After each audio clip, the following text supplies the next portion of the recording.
Latch the windows, lock the doors, and put the kids to bed. It's time for another episode of Tales from the Garage! Okay, back again, all too soon. I went to the drugstore the other day, this is music related, to pick up my prescriptions. And I had a moment that I've only had a couple times in recent decades.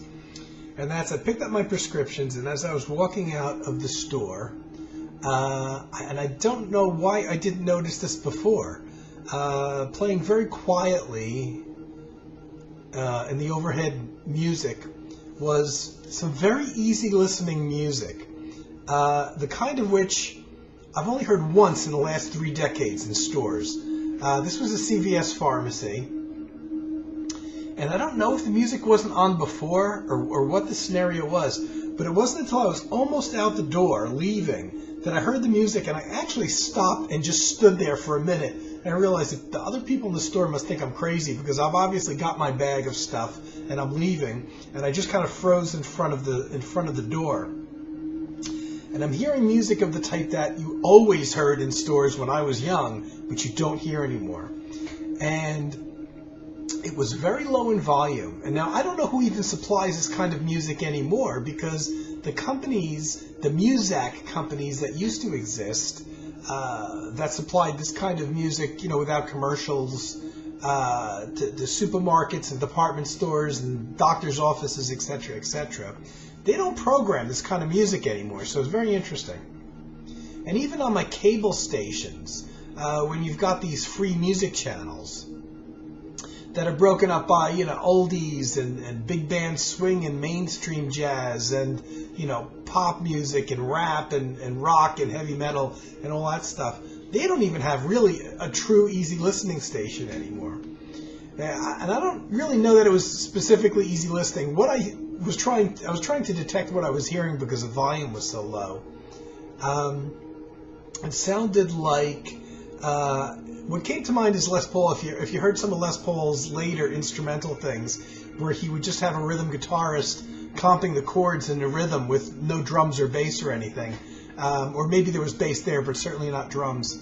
And then you heard Les Paul doing the solos over it and playing the melodies over it. It sounded like a track like that. So it sounded very much like it could have been from one of Les Paul's, albums from the, 60s, 70s, 80s, or right up until a period when he passed away.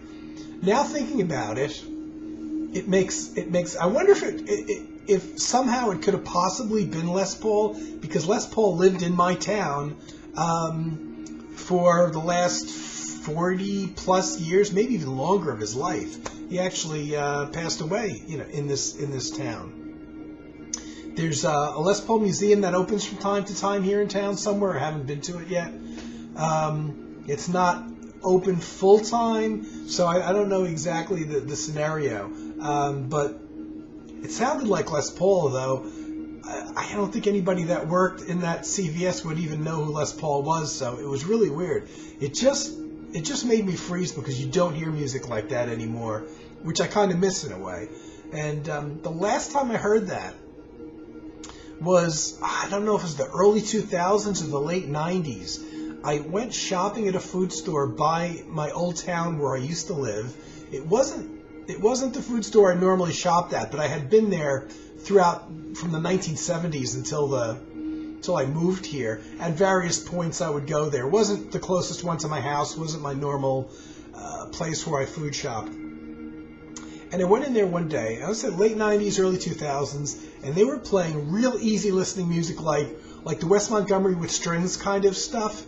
And it just floored me because, by that time, what most supermarkets around here play is really music kind of tailored to my age range. And I guess they always did. If you take people in their 50s, 60s or so, it seems like the supermarkets and department stores, or a lot of them anyway, pretty much always catered to that age range. So that when I was a young kid, I was hearing easy listening music that were songs that my parents would have known, and kind of absorbing that stuff without even realizing it.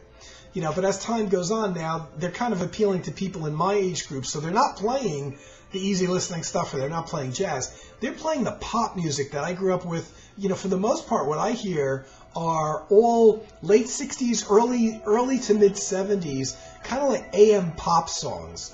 Nothing on the heavy side, but the kind of things that used to be on Top 40 radio during that period, which I grew up in, and I knew all these songs, and honestly, to hear them, most of them now, they kind of depress me. Excuse me. Cheers, because it reminds me of my youth. And I hear a lot of songs that I realize that I know, and you know, from my youth, from, you know, I haven't heard them since 1972 or something like that, and I'm listening to the lyrics, you know, in the supermarket while I'm there, and I realize, oh man, these songs are really depressing. A lot of depressing lyrics in the songs from that time period. A lot of which I didn't even realize at the time, because I was a 10-year-old kid, so I wasn't thinking too much about life at that point, you know?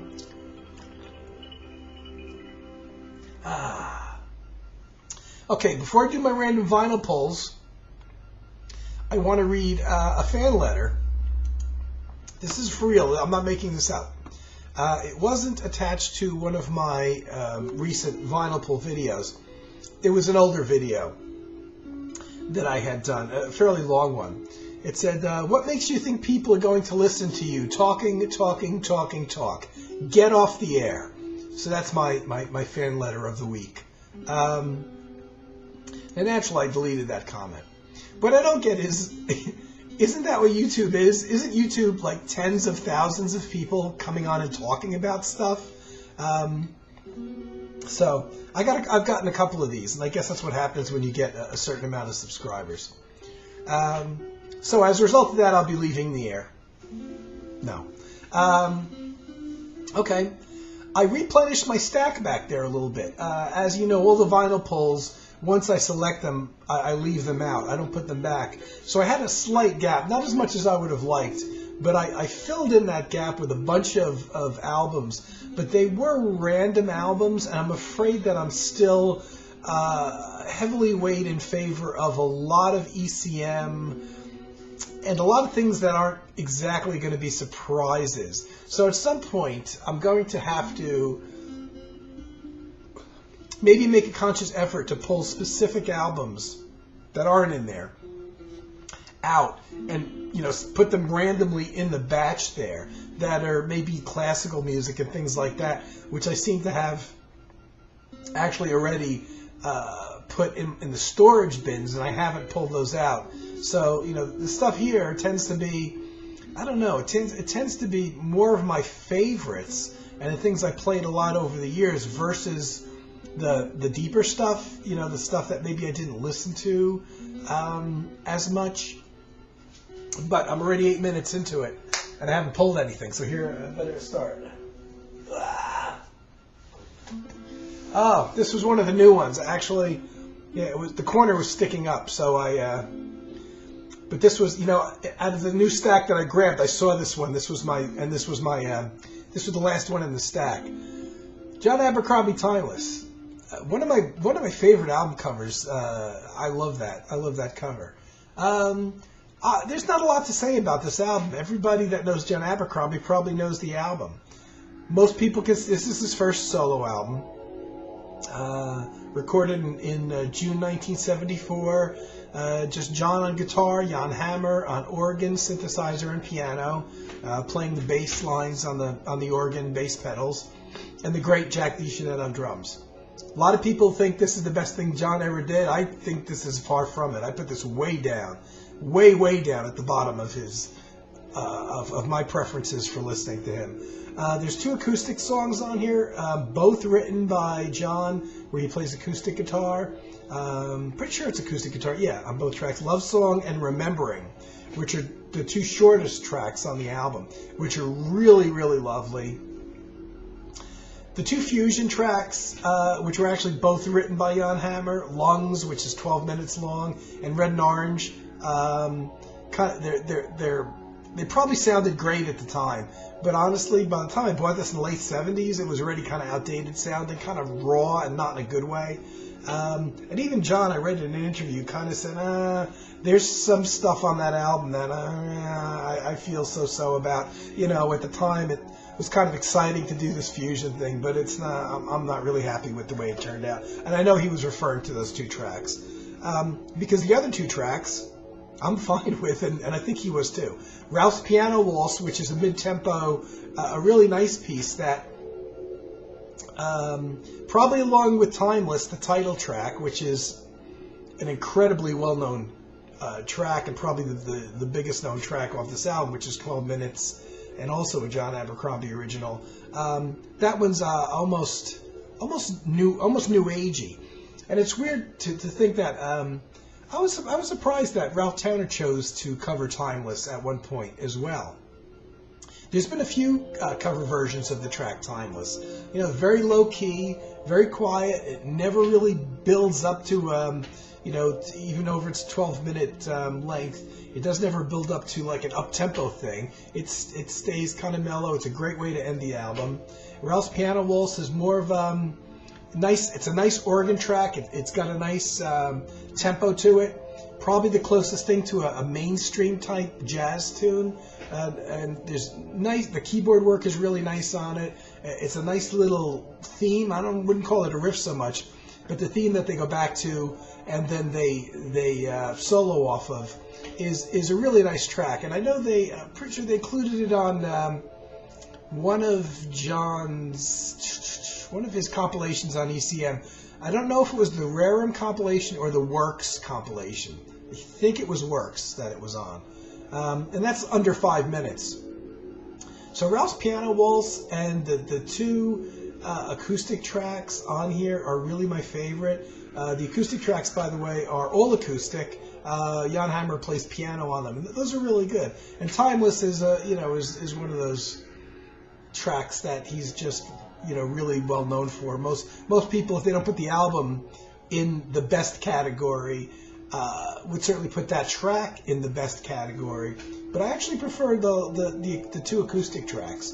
I'm just not crazy about the 17.5 minutes of the 2 Jan Hammer tunes, which are kind of what you'd expect from Jan Hammer. They just don't do anything for me. I've tried, and I always listen to them. I never skip over them, but they just really don't do much for me.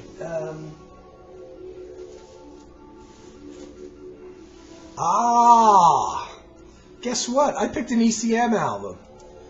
Yeah, I guess the extra stuff. I'm all pulling from that chunk of new records that I threw in, and I'm not surprised to find they're all ECMs. Here's one that ranks very highly. I don't know where. I want to say in my top 5 Terje Ripdal albums, and this is one of the first, if not the earliest. I'm trying to remember where this falls in his discography. I think it's before After the Rain, which is my favorite Terje Ripdal album. But Whenever I Seem to Be Far Away, with a fantastic cover, definitely is in my top 5 of Terje Ripdal albums. I like it better than Waves, and a lot of people put Waves up there. I think this is recorded in 1974, which I'm fairly sure is before After the Rain. I think After the Rain was 76. So this would actually, for me, make it the earliest Terje Ripdal album that I have that I consider a classic. His earlier stuff is a bit too static and fusiony for me. Like the rhythm section is just doing repetitively the same thing on a lot of his earlier albums. And you're supposed to be, I guess, listening to the solos over it, but I don't like that rhythm section. That just doesn't have any dynamics to it and just kind of vamps on a groove endlessly. So to me, this would be the first album that I would put in his classic category. It's a very, very short album. Let's say 36, 37 minutes, maybe something like that. It's got a first on it though. It's the first time that Terje wrote for orchestral. So there's one half of the album, one side, which is 17.5 minutes, is the title track, Whenever I Seem to Be Far Away, which is written for an orchestral string section with oboe and clarinet and electric guitar. Now, Terzi's done this a few times over the years. However, he's also written just for orchestral ensemble without his guitar. So that's kind of a whole different world, like Keith Jarrett did. Some classical kind of compositions that didn't include his piano on it. And then Terzi did these types of orchestral things without a rhythm section, but it did include the orchestra with electric guitar. This is probably my favorite piece of his for orchestra. It does have his electric guitar. There's no rhythm section. 17 and a half minutes. It just works. And that's the second side. And the first side is 2 tracks that equal about 19 minutes. That's a more typical group project. It's a 5-piece group. Terzi on guitar, a bassist, keyboard player that plays a mellotron and electric piano, some nice mellotron on there. The great John Christensen on drums, yay John, and a French horn player. So interesting 5-piece. I love the French horn, and so it's an interesting band. Bass guitar, keyboards, French horn, and percussion. And those 2 pieces are pretty nice.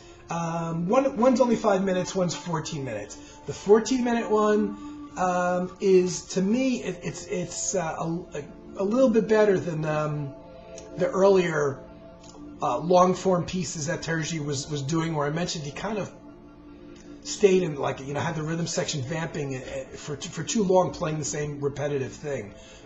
This is starting to get out of that groove on this 14-minute track called Silver Bird is Heading for the Sun.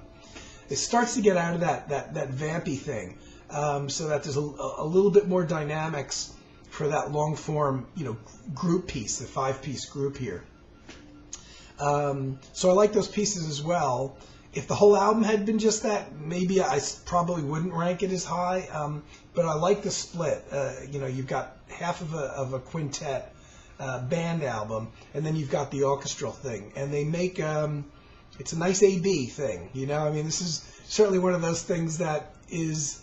I have this on CD naturally, but this is certainly something that's in that LP world where probably a lot of people would play one side and not the other side, depending on what they were in the mood to hear. The orchestral stuff doesn't have any beat, no rhythm, no percussion instruments to it, so it's a whole different world than what you get on the first side, with the quartet. But I do a quintet. I do like the quintet stuff as well. Mellotron's quite a bit prominent on there, and I'm just a Mellotron fanatic. I love Mellotron. So that works for me. So this, I think, I put this in the category, this 1974 recording, as the first classic Terzi Repetto album for me. Okay, another one. I think maybe I won't go to the. I'm going to go back to the. No, I don't know if I should go to that new section or not. Let's see. No, I'm going to pick stuff from the old section. Hey. Guess what I picked? An ECM album. I really have to do something about the stuff I got back there. Geez, what did I say? Here's the first Eberhard Weber Colors album. Or Eberhard Weber. This was probably actually the first Colors album. It was the third one I bought. I'm pretty sure I picked up this one last. And it's got all of the usual suspects. Eberhard Weber on bass, who wrote all 4 compositions. The great Charlie Mariano playing soprano sax, Shania and Nageswaram, 2 Indian reed instruments. I believe they're both reed instruments. I'm pretty sure the Nageswaram is. The Shania, I think, is as well. This is where I got turned on to Charlie Mariano. The first time I heard Charlie Mariano was on Eberhard Weber's Colors Little Movements album, and that's still one of my favorite performances by Charlie Mariano, even though I've got tons of his stuff since then. It just turned me on. He is what I want in a horn player.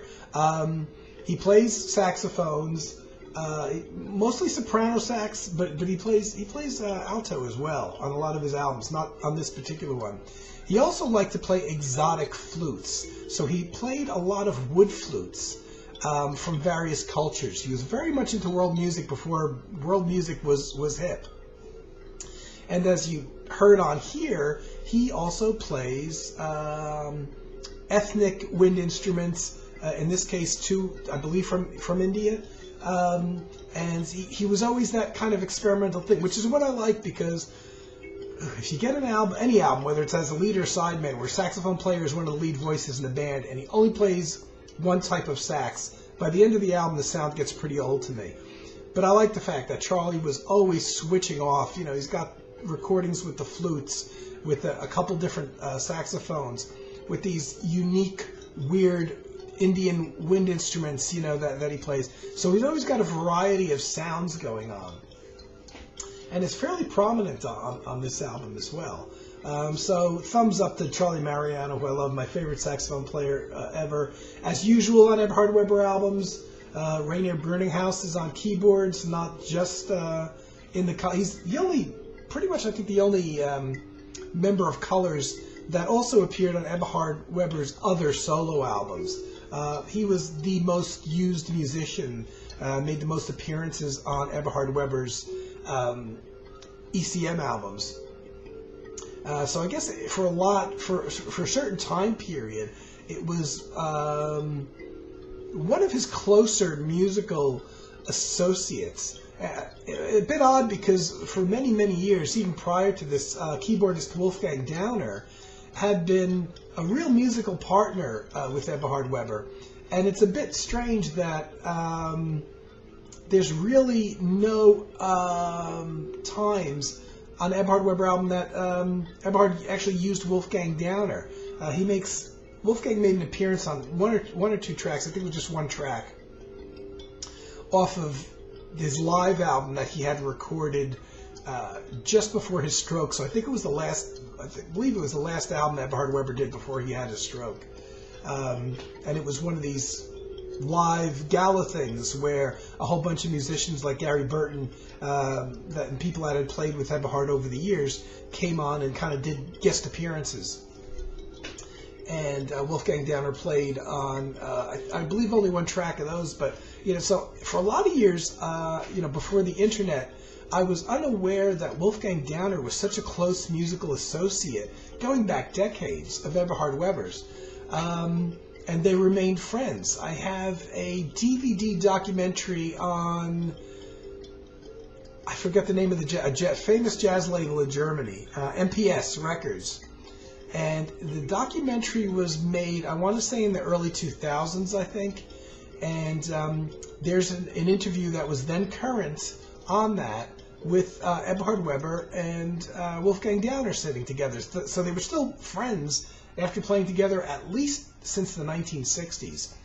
And really, prior to the internet, I was really unaware of how close these guys were, because all of my experience with Eberhard Weber, at least as a leader or co-leader, was pretty much through ECM. And it was only after the internet that I learned about the United Jazz and Rock Ensemble. I had heard about that group in around 1980 or so, but I couldn't get any of their albums. Nobody was importing them into the USA at that time on vinyl, and nobody would order them. I tried because I had read about them somewhere, but I didn't even know who was in the band apart from Eberhard Weber. John Christensen on drums.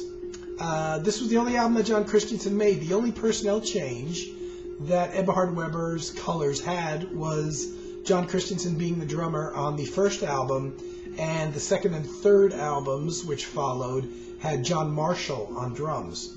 This could be, because of the period, this was recorded in September 75. I believe that coincides with the same time that John Christensen was also playing in Jan Garbrick's European Quartet. Seems to be around that same time. So I always wondered the circumstances why John Christensen didn't continue in Eberhard's band. But I have to guess and he was doing a ton of sessions, so it could have been strictly a scheduling conflict. John Marshall did a fine job. I would have loved to have had John Christensen on the other two albums as well, just to see what he would do with that music. So you've got 4 compositions recorded September 1975. It's a really hard call for most people because of the 3 Eberhard Weber Colors albums. I've seen different people select all 3 as their favorite. Another excellent cover by Eberhard's wife. So trying to get the glare off of there. Another cover that I love by his wife. 3 very long tracks. Yellow Fields, 10 minutes. One called Left Lane, 13 and a half minutes. Sand Glass, which is 15 and a half minutes. And the first piece on the album is called Touch, and it's under 5 minutes. 4 minutes, 58 seconds. Touch is one of my favorite pieces that Eberhard ever did. I love the keyboards on it. The keyboards have kind of a very there's a synthesizer on there. Definitely a monophonic early synthesizer. But I love the settings and the sound, and just the way that Bruninghaus uses different keyboard combinations, whether it's acoustic piano or electric piano with the synthesizers. I've always loved that, regardless of the era that he recorded in. He always has a good ear for nice sound combinations. Maybe not like incredibly innovative, but just wonderful. There's some really, for fans of the early monophonic synthesizers, especially the first side of this album has quite a lot of it on there, and it's excellent from that point of view alone. And of course, there's a lot of improvising on here, with these 3 of the tracks being fairly long tracks. So you have a theme being stated, typical of jazz, theme being stated, and they go off on the solos. Naturally, Charlie Mariano gets a lot of the solos, but there's also a lot of keyboard sections where they're soloing over the rhythm section. And during those sections, Charlie Mariano's laying out. So there's a lot of sections that's basically a trio of keyboards, bass, and drums. So you get to hear a lot of what Rainier Bruninghaus is doing, and all of these long songs have very, very long improvised sections to them, with soloing and stuff. So there, and all 3 albums, when I get into the mood, there's times when I put on all 3 of the Colors albums. How could you go wrong with this lineup of musicians? Charlie Mariano's my favorite horn player anyway. But Touch, the shortest song on here, which usually is rarely the case, is really a classic. I think every single second of that 4 minutes and 58 seconds, I could hum. There's this beautiful bowing thing that Eberhard does on his bass, where, and he did it on the Pat Metheny Watercolors album quite a bit, where I don't know what he's using to process his signal, but the electric upright bass that he plays when he bows it, he had the sound that kind of sounded like a female voice singing. And it's absolutely beautiful. He does that very briefly on this first track, Touch, but he also does it a lot on Pat Metheny Watercolors. And if you heard Watercolors, if you're familiar with it, you would probably know it, and you would probably think that it was coming from a synthesizer, except there's no synthesizer on Watercolors. There's only piano. So I absolutely love that sound. It's not one that Eberhard used that much. I can only recall hearing it on this album and on Pat Metheny's Watercolors. It sounded like a female voice. And he's bowing the higher end of the bass strings. And it's absolutely beautiful. Well, he does that on Touch. And add to that the wonderful analog monophonic synthesizer things going on, and it doesn't get any better than that. So once again, I'm attempting to get more than 3 albums in here, but it's not working. So who knows? I might never get to more than 3. But that's today's episode, folks. So I hope everybody's doing well. Continue to send me your fan comments, like the one I read earlier, and whose user has been blocked anyway, so I won't be getting any more from him. So, that's it, guys. Hope everybody's doing well. I hope you're enjoying me doing these in my wonderful garage. And I will be back soon. Take care. Tune in next time for more Tales from the Garage.